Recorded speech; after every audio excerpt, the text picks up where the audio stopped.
So hello students, let's see the question. In this question, the graphite is conductor of electricity. Option A, because four valencies of each carbon atom are satisfied, because some of electrons are free to move through the crystal. Option C, because it has layer structure. Option D, because it has giant molecular structure, right? सो इस question को करने के लिए सबसे पहले हमें graphite की structure को देखना पड़ेगा। तो हमें पता है ग्रेफाइट की जो स्ट्रक्चर होती है उसके अंदर एवरी कार्बन फर्दर 3 कार्बन के साथ अटैच्ड होता है, जिसकी वजह से इसकी लाइक एक ट्राइगोनल हम कह सकते हैं कि प्लेनर, हर एक कार्बन का जो हाइब्रिडाइजेशन होता है वो sp2 होता है। तो ये एक रिंग फॉर्म होती है जिसकी वजह से लाइक हेक्सागोनल टाइप स्ट्रक्चर बनती है, और लेयर्स इसके अंदर होती हैं जो कि एक दूसरे के ऊपर फ्लोट करती रहती हैं वैन डर वाल फोर्सेस के थ्रू। ओके, सो कुछ इस तरीके से यहाँ पे फर्दर कार्बन ऐड होते हैं। ये फर्स्ट लेयर है। अब अगर हम बात करें सेकेंड लेयर, यहाँ पे ड्रॉ कर लेते हैं।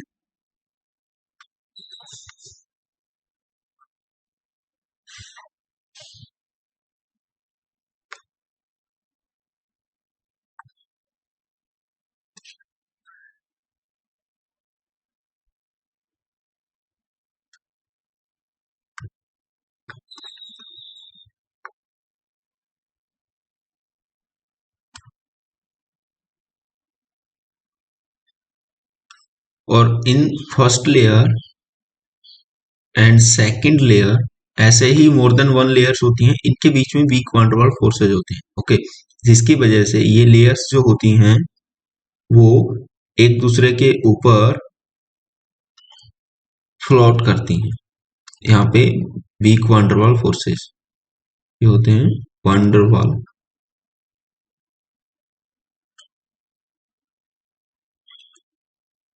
फोर्स। ओके, और कार्बन के बीच की अगर हम इस देखें, फॉर एग्जांपल हम अगर इस कार्बन को लेते हैं, देखिए इस कार्बन के पास में 3 बॉन्ड्स हैं, जिसकी वजह से इस कार्बन का हाइब्रिडाइजेशन sp2 है। ओके, और इसके अंदर 3 पेयर इलेक्ट्रॉन्स हैं, बॉन्डिंग पेयर इलेक्ट्रॉन्स हैं। देखिए कार्बन के पास में 4 बैलेंस इलेक्ट्रॉन होते हैं।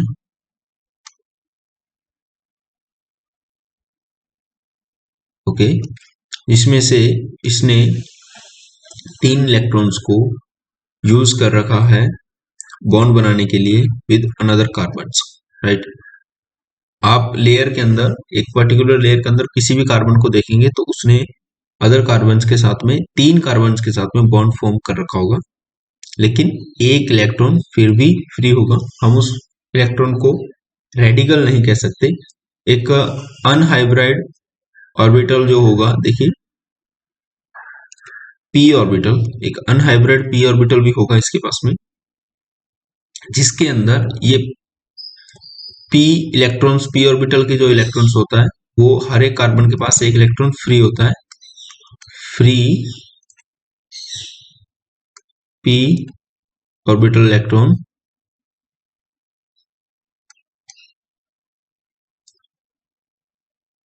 p पाई भी बोल सकते हैं हम, इलेक्ट्रॉन हर एक कार्बन के पास होता है ऐसे ही।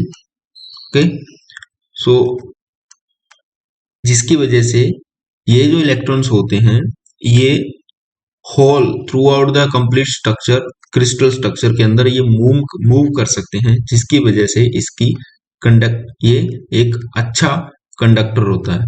So because of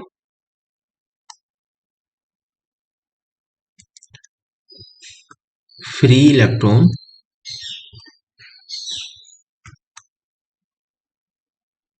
graphite is a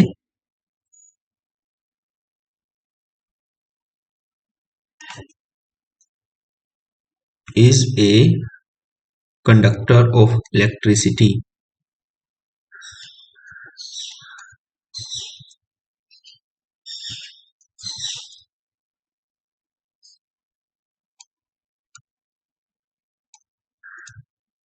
Okay, so option, because some of the electrons are free to move through the crystal. So option B is correct. Option A, because 4 valencies नहीं, 3 valency जो complete होती हैं carbon की, हर एक carbon की. Option C, because it is layer structure. या layer structure होती है, लेकिन इसकी वजह से हम ये नहीं कह सकते कि ये एक इलेक्ट्रॉन फ्री इलेक्ट्रॉन है. लेयर स्ट्रक्चर होने की वजह से फ्री इलेक्ट्रॉन नहीं है इसके पास, क्योंकि हर कार्बन इसके पास फ्री इलेक्ट्रॉन है बिकॉज ऑफ हर एक कार्बन 3 कार्बन के साथ ही बाइंड होता है, बॉन्ड बनाता है, जिसकी वजह से एक पाई फ्री इलेक्ट्रॉन होता है. Option C is incorrect. Option D देखिए, because it has giant molecular structure.